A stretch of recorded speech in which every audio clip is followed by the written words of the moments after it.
Hey everybody, Chris, the old-ass retro gamer here. Today is actually going to be the first episode of Psygnosis Quest.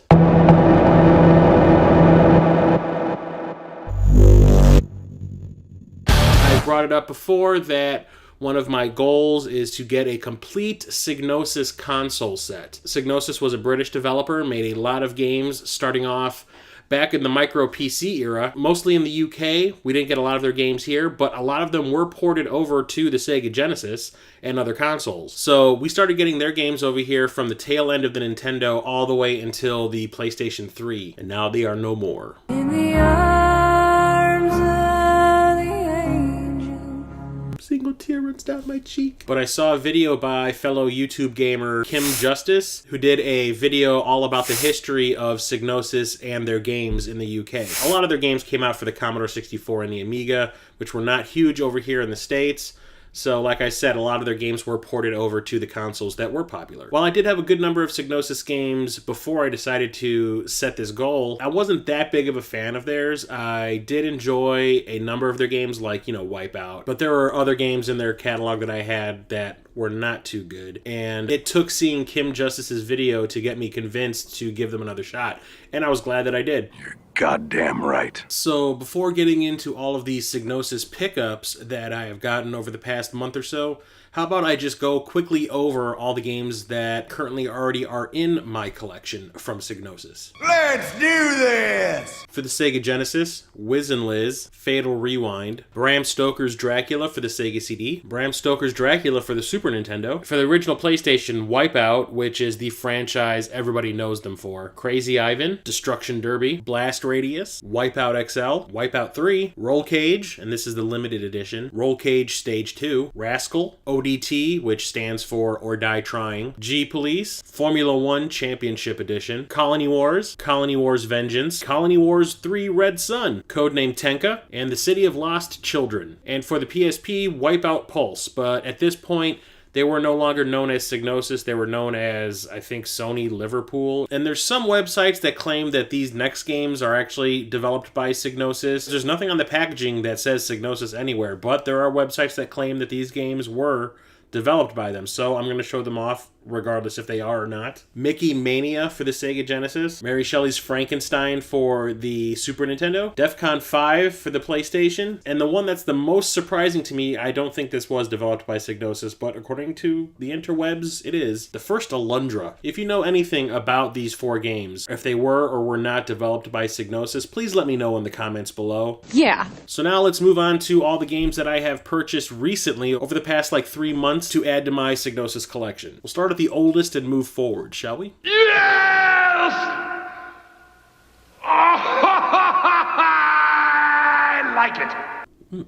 Bram Stoker's Dracula for the NES, which is actually a very, very fun side-scrolling platformer. I know a lot of people give licensed games crap. I'm not one of them. I'm willing to give them a shot regardless if the movie they are based on is good or not. And I remember playing this on an emulator probably 10 years ago on Facebook of all places, and really enjoying this game. It is a lot of fun, the mechanics are solid, the gameplay is tight, it ain't too shabby. This next game is one of the most expensive games available right now that Psygnosis developed. It being so expensive and being the game that it is, based off of what it is based on, surprises the hell out of me, but you can never predict which ones are going to be sought after and which ones won't. Three Ninjas Kick Back for the Sega Genesis. Don't you just hate us? It's a side-scrolling platforming action game based on a really crappy kids movie that came out in the 90s. I think I saw the first movie. This is based on the second film in the franchise. I think there was 4 of them. One of them had Hulk Hogan in it. Fee, fi, fo, fum. But after playing it, I'm not sure why it is in such high demand as it is. I don't know if this was a late Genesis release and there just wasn't a whole lot of copies made, but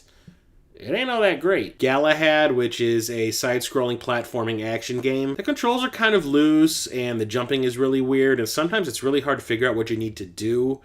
which was kind of what my problem with a lot of Psygnosis games are. Sometimes they're just kind of vague. Like the Shadow of the Beast games. I had the original Shadow of the Beast back in the day for the Genesis, and I could not figure out for the life of me what the hell I had to do in it, which is where my sort of dislike for Psygnosis started way back when, because I was really excited to play this game, and then I got it, and I'm like, I don't understand what I'm doing, or what I need to do, or what I'm supposed to do. I'm confused. But you gotta get it in order to complete the set. I have not played the second one yet. I never did have this one back in the day. I haven't had time to play it yet, but it supposedly is better. They're side-scrolling platforming action games, just sort of like Galahad, but they're just weird. And Pugsy, which is a side-scrolling platformer, which is actually very fun and kind of adorable. Microcosm for the Sega CD, which is like a full-motion video 3D shooter. It's kind of like Fantastic Voyage, the video game. It ain't the greatest thing ever, but it's actually kind of fun. Bram Stoker's Dracula for the Game Gear, which is basically just a port of the NES game, and a pretty decent one at that.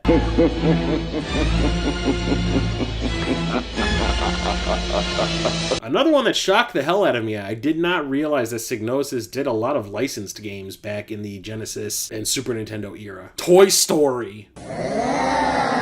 Trust me, I'm as surprised about this one as you probably are. And especially when I saw the logo on the back. Right there, the little birdie logo. It's a side-scrolling platformer that is done with graphics like Donkey Kong Country, which is actually not too bad. For a licensed game, this is actually some top quality stuff. And surprisingly, Psygnosis made a bunch of games for the 3DO. What? They got around, man. Microcosm, which is actually a way better version of the game. The graphics are a lot better, the play control is better, everything about it is just better. And the game franchise that absolutely defines Psygnosis, Lemmings. It's a puzzle platformer, and if you don't know, shame on you. Shame! Shame! Shame! Shame! Shame! There's a reason why there's like 117 versions of this game out there. So now let's get into the console where they were the most prolific when it came to developing games. The original PlayStation. 3D Lemmings, which is quite possibly one of the worst games in this series, if not the worst.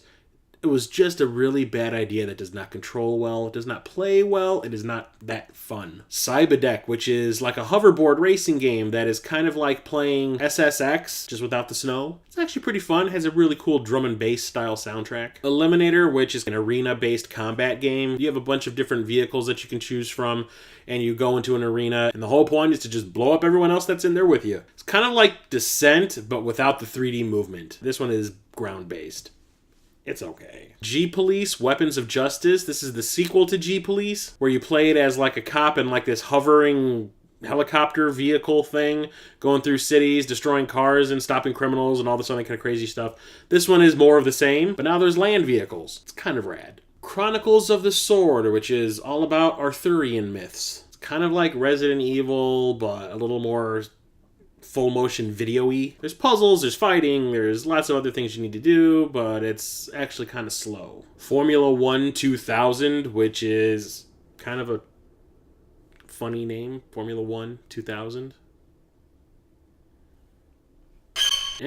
Shipwreckers, which is a pirate ship simulator, which is very goofy and very funny and very cartoony and very fun. Sentinel Returns, which is a 3D first-person adventure game where you're basically walking around this like desert-style environment trying to make your way to this central area. This is actually the second game in a series. We never did get the first one over here. I think it was a PC game. It's very slow. It's kind of dry. I remember playing it back in the day and thinking like, it's okay. The real reason I wanted to get this game, I mean, sure, it's a Psygnosis game and I want to complete the set, but it's because the music in this game was composed by John freaking Carpenter. Yeah, the director of Halloween and Memoirs of an Invisible Man. Take a big step back and literally fuck your own face! I remember the music being super awesome and moody, and it was like, you could tell it was a John Carpenter score. It just had that feel. And I'm a huge fan of John Carpenter's movies and music. The game is okay, but the music is the reason you need this game. Shadow Master, which is like this tank game where it's in the first person, you're inside this massive destructoid tank thing, and you just need to blow up every single thing that you come into contact with. It's not too complicated, but it is actually quite enjoyable, and I highly recommend it. Sentient, which is a 3D adventure game. It's kind of like playing Resident Evil, but it's really not scary. Cool thing is that it is procedurally generated, so if you beat the game, you can go through it again, and it's not going to be the same. Every time you play this game, everything gets moved around and is in a different order. So that's kind of interesting and kind of cool that they were doing stuff like that way back in the PlayStation 1 era. The newest game that did that was No Man's Sky. Destruction Derby 2, the sequel to Destruction Derby, because duh. More of the same, but more polished. Lemmings and Oh No More Lemmings. 2 games in 1. Professional Underground League of Pain. It's kind of like if you were to take American football and mix it with rugby and that glowing ball highlight game from Tron and combine them with Mutant League Sports. I'm not big on sports games, but this is kind of a really cool twist on a sports game. I mean, I don't like football, but I would gladly play Mutant League football or Mutant League hockey because it's just different enough to keep me interested. And this is kind of in the same boat. Roscoe McQueen Firefighter Extreme. We ain't gonna be in no fire, not today. Like a little kid's game where you play as this comically chinned firefighter. And the game you've been waiting this whole video for to see if I actually bought it. Well, I did. No regrets. Spice World. I'll tell you what I want, what I really, really want. Don't tell me what you want, what you really, really want. Spice World. Yeah. Gotta have it if you want the whole Psygnosis collection.